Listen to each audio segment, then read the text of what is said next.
Hi Flip Nation, it's Josh coming back with another video on how to make some money with sports cards.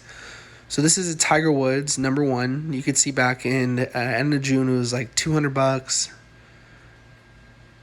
July halfway through is $230, $250. Then it was $350, $300, $300, $300, $350, $400, $360, $370. $499, $517, $446. So as you can see, the card has just constantly gone up over the last month and a half. Someone bought 10 of them for $5,000, so an average of 500. So the last month and a half, it's went from 230, 240 to, you can see here, $500. And I don't think it's going to stop.